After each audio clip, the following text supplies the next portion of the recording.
हर हर महादेव मित्रों आज के वीडियो में हम प्रस्तुत करने जा रहे हैं महादेव यानी भगवान शिव की अमर कथा।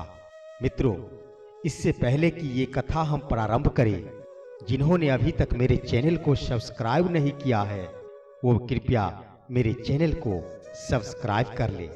आइए दोस्तों, सुनते हैं भगवान शिव की अमर कथा।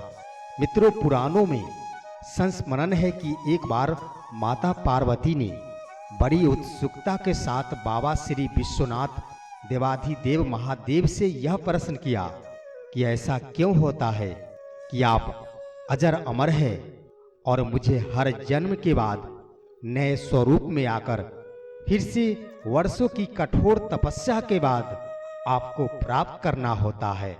हे देव, जब मुझे आपको ही प्राप्त करना है तो फिर मेरी यह तपस्या क्यों, मेरी इतनी कठोर परीक्षा क्यों, और आपके कंठ में पड़ी यह परमुंड माता तथा आपके अमर होने का कारण व रहस्य क्या है। तब महाकाल ने पहले तो माता को यह गूढ़ रहस्य बताना उचित नहीं समझा, परंतु माता के हठ के आगे उनकी एक ना चली। तब अंतःगत्वा महादेव शिव को माता पार्वती को अपनी साधना की अमर कथा, जिसे हम अमरत्व की कथा के रूप में जानते हैं, भगवान शिव को यह सुनाना पड़ गया।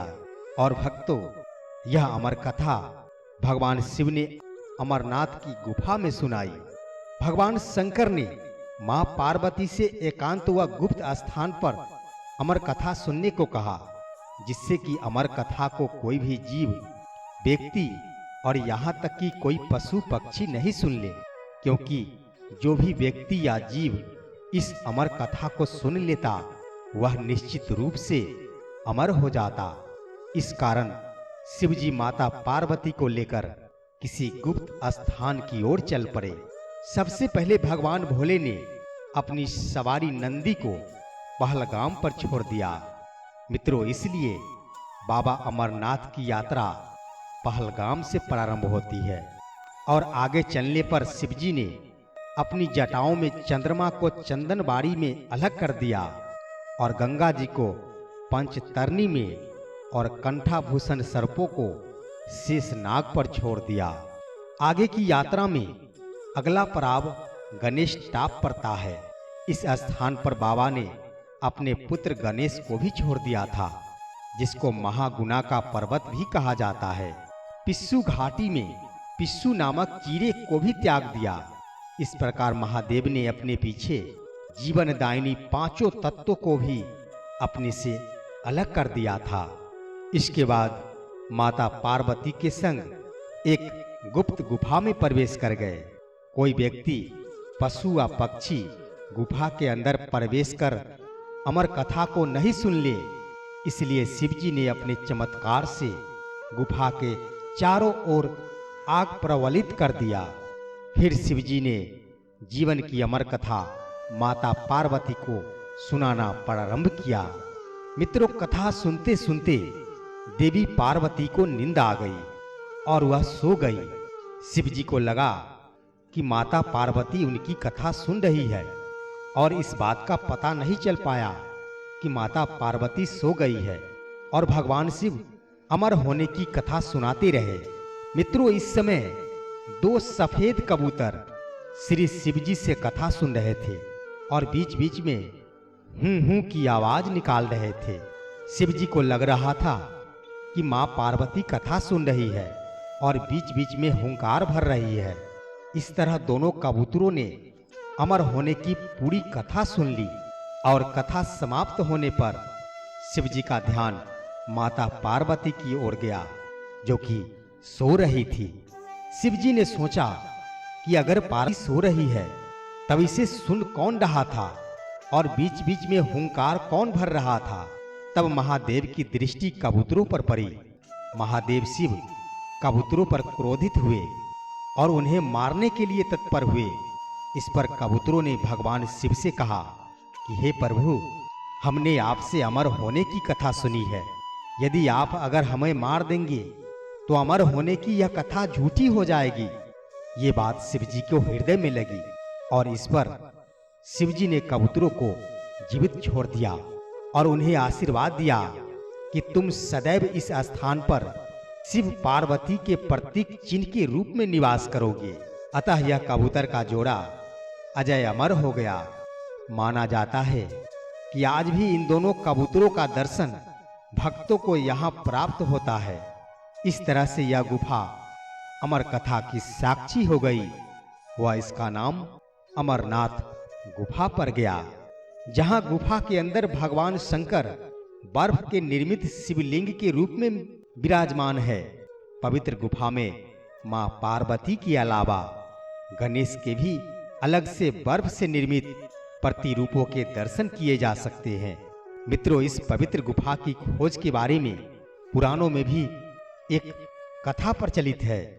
कहा जाता है कि एक बार गरेरिये को एक साधु मिला, जिसने उस गरेरिये को कोयले से भरी एक बोरी दी, जिसे गरेरिया अपने कंधे पर लादकर अपने घर को चल दिया। घर आकर जब उसने बोरी खोली तो गरेरिया आश्चर्यचकित हो गया, क्योंकि कोयले की बोरी अब सोने के सिक्कों की हो चुकी थी। इसके बाद वह गरेरिया साधु से मिलने व धन्यवाद देने के लिए उसी स्थान पर गया जहां पर साधु से मिला था, परंतु वहां उसे कोई साधु नहीं मिला, बल्कि उसे ठीक उसी जगह एक गुफा दिखाई दी। गरेरिया जैसे ही उस गुफा के अंदर गया तो उसने वहां देखा कि भगवान भोले शंकर बर्फ के बने शिवलिंग के आकार में स्थापित थे।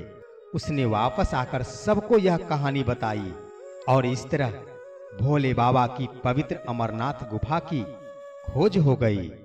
और मित्रों, अमरनाथ गुफा अपनी भक्ति के लिए चारों तरफ प्रसिद्ध हो गया। मित्रों, उसके बाद हर वर्ष लोग अमरनाथ की यात्रा पर निकलना प्रारंभ कर दिए और उस अमरनाथ यात्रा का एक अपना अलग ही महत्व है। आइए इस महत्व के बारे में जानें। कहा जाता है कि अमरनाथ जाकर बाबा बर्फानी के दर्शन का प्रचलन बहुत ही भक्तिमय है। इस अमरनाथ यात्रा के महत्व की खास बात यह है कि बाबा बर्फानी का धाम सर्दियों के मौसम में बर्फ से ढका रहता है और गर्मियों में यहाँ पर खुद ही बाबा बर्फानी का स्वरूप उभर आता है। बाबा के इस स्वरूप के दर्शन करने पर आज हर साल बड़ी संख्या में श्रद्धालु अमरनाथ धाम पहुंच रहे हैं। मित्रों, इस धाम की एक और खास बात यह है कि सावन में शुक्ल पक्ष की पूर्णिमा को महादेव अपने पूरे आकार में भक्तों को दर्शन देते हैं। इस दिन के बाद बाबा का आकार धीरे धीरे कम होने लगता है। दशकों से शिव शंकर के भक्त अमरनाथ यात्रा कर रहे हैं। पहले अमरनाथ की गुफा अमरेश्वर कहलाती थी। यहीं पर 51 शक्ति पीठों में से एक माता सती का शक्ति पीठ भी मौजूद है। मान्यता के मुताबिक अमरनाथ गुफा के पास ही माता सती का कंठ गिरा था। इसी जगह को माता के शक्ति पीठ के रूप में पूजा जाने लगा। जो भी भक्त पूरी श्रद्धा और भक्ति के साथ अपने आराध्य के दर्शन कर लेता है, उसको शिव के साथ ही शक्ति का भी आशीर्वाद मिल जाता है। मित्रों, इस अमरनाथ यात्रा पर जाने के लिए हर भक्तों को कुछ नियमों का पालन करना पड़ता है, जो कि बहुत ही कठिन और कष्टों से भरा है। प्राकृतिक आपदाओं के बीच भी बाबा के भक्तों में उत्साह बना रहता है। पूरे जोश के साथ भक्त बाबा के दर्शन के लिए अमरनाथ धाम की तरफ निकल पड़ते हैं। लैंडस्लाइड के खतरों को देखते हुए इधर के कुछ वर्षों से यात्रा करने वाले भक्तों को हेलमेट पहनने का निर्देश दिया जाता है। ये नियम उनको पत्थरों और बारिश से बचाने के लिए जारी किया गया है। साथ ही साथ भक्तों को यह निर्देश दिया जाता है कि अपने मन में जो भी कुविचार लेकर वो अमरनाथ यात्रा पर निकलते हैं, उनका दर्शन बाबा से नहीं हो पाता है। इसलिए यात्रा पर निकलने से पूर्व ही भक्तों को अपने कुविचारों को त्याग देना पड़ता है। मित्रों, भगवान शिव की अमरनाथ गुफा की भक्ति काफी प्रचलित है। कहा जाता है कि जिसने भी दिल से इस गुफा में जाकर भगवान का दर्शन किया है, उसकी हर मनोकामनाएं भगवान जरूर पूरी किए हैं। और हर किसी को चाहिए कि अपने मन चाहा फल की प्राप्ति के लिए अमरनाथ गुफा की यात्रा पर जाकर बाबा का एक बार दर्शन जरूर करें। तो मित्रों, आज का वीडियो इतना ही। फिर मिलते हैं अगले वीडियो में। जो भी भगवान शिव के मानने वाले हो वो कृपया मेरे चैनल को सब्सक्राइब कर ले। वीडियो पूरा देखने के लिए आपका बहुत बहुत शुक्रिया। हर हर महादेव।